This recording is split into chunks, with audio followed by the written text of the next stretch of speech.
नमस्कार, मैं हूं श्री राठी और आप देख रहे हैं FBN यानी कि फ्रंट लाइन ब्रेकिंग न्यूज। एक बार फिर आप सभी के लिए बड़ी अपडेट, बड़ी खबर लेकर मैं हाजिर हुई हूं। आपको बताना चाहेंगे 9 विपक्षी नेताओं ने देश के प्रधानमंत्री को चिट्ठी लिखी है। उन्होंने चिट्ठी में क्या लिखा है, क्या कुछ ये पूरी अपडेट है और किस बारे में ये चिट्ठी लिखी गई है, आइए आपको बताते हैं।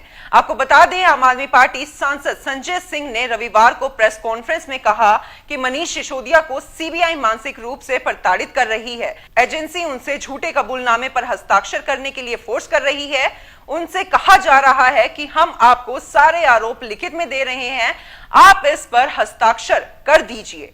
इधर दिल्ली के पूर्व डिप्टी सीएम मनीष सिसोदिया की गिरफ्तारी को लेकर 9 विपक्षी नेताओं ने प्रधानमंत्री नरेंद्र मोदी को एक चिट्ठी लिखी है। इन नेताओं में दिल्ली के मुख्यमंत्री अरविंद केजरीवाल भी शामिल है। चिट्ठी में लिखा है कि मनीष सिसोदिया की गिरफ्तारी यह दिखाती है कि भारत एक लोकतांत्रिक देश से तानाशाही शासन में तब्दील हो गया है। दरअसल शनिवार को राउज एवेन्यू में सिसोदिया की पेशी हुई थी। यहाँ उनकी जमानत याचिका पर सुनवाई होनी थी, लेकिन कोर्ट ने 10 मार्च तक के लिए जमानत पर फैसला सुरक्षित रख लिया और सीबीआई को उनकी 2 दिन की रिमांड और दे दी। चलिए अब आपको बताते हैं जिन्होंने देश के प्रधानमंत्री को चिट्ठी लिखी है वो कौन से 9 नेता है। सबसे पहले बंगाल की मुख्यमंत्री ममता बनर्जी, दिल्ली के सीएम अरविंद केजरीवाल, बीआरएस के चीफ चंद्रशेखर राव, पंजाब के सीएम भगवंत मान, राजद नेता Tejashwi Yadav, national conference leader Farooq Abdullah, राकंपा चीफ शरद पवार, शिवसेना ठाकरे ग्रुप के चीफ उद्धव ठाकरे, सपा चीफ अखिलेश यादव। अब आपको बताते हैं कि इन विपक्षी नेताओं ने आखिर चिट्ठी में क्या कुछ लिखा है।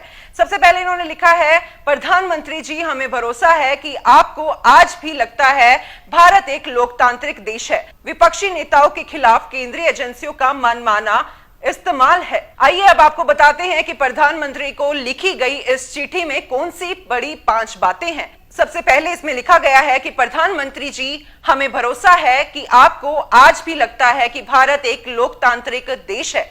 विपक्षी नेताओं के खिलाफ केंद्रीय एजेंसियों का मनमाना इस्तेमाल यह दिखाता है कि हम एक लोकतंत्र से तानाशाही में तब्दील हो गए हैं। लंबी तलाश के बाद 26 फरवरी 2023 को मनीष सिसोदिया को सीबीआई ने गिरफ्तार कर लिया। कथित तौर पर गड़बड़ी के आरोप में गिरफ्तारी की गई और वह भी बिना कोई सबूत दिखाए। सिसोदिया जी के खिलाफ लगाए गए आरोप पूरी तरह बेबुनियाद है। यह राजनीति षड्यंत्र के तहत की गई कार्रवाई है। इस गिरफ्तारी ने पूरे देश की आवाम को गुस्से से भर दिया है। दुनिया भर में मनीष सिसोदिया दिल्ली स्कूल एजुकेशन में बदलाव के लिए पहचाने जाते हैं। उनकी गिरफ्तारी को दुनिया भर में बदले की भावना से की गई राजनीतिक कार्रवाई के उदाहरण के तौर पर देखा जा रहा है। इससे इस बात की पुष्टि भी हो रही है, जिसके बारे में पूरी दुनिया आशंकित है कि भाजपा के तानाशाही शासन के दौरान भारत के लोकतांत्रिक मूल्य खतरे में हैं।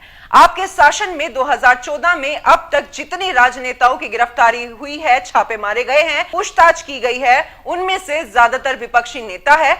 मजे की बात यह है कि उन विपक्षी नेताओं के खिलाफ केंद्रीय एजेंसियों की जांच धीमी पड़ जाती है, जो बाद में भाजपा ज्वाइन कर लेते हैं। उदाहरण के तौर पर पूर्व कांग्रेस नेता असम के मौजूदा सीएम हेमंत बिस्वा शर्मा, सीबीआई और ईडी ने 2014-2015 में शारदा चिटफंड घोटाले में उनके खिलाफ जांच शुरू की। हालांकि जब से उन्होंने भाजपा ज्वाइन की तब से केस आगे नहीं बढ़ा। इसी तरह नारदा स्टिंग ऑपरेशन केस में तृणमूल नेता शुभेंदु अधिकारी और मुकुल रॉय ईडी और सीबीआई के रडार पर थे। विधानसभा चुनाव से पहले इन लोगों ने भाजपा ज्वाइन कर ली और तब से केस में कोई खास तरक्की नहीं हुई है। महाराष्ट्र के नारायण राणे केस को ले लीजिए, इसके कई उदाहरण हैं। महाराष्ट्र के नारायण राणे केस को ले लीजिए, ऐसे कई उदाहरण हैं। 2014 में विपक्षी दलों के नेताओं पर छापेमारी, उनके खिलाफ मामले और उनकी गिरफ्तारी में इजाफा हुआ है।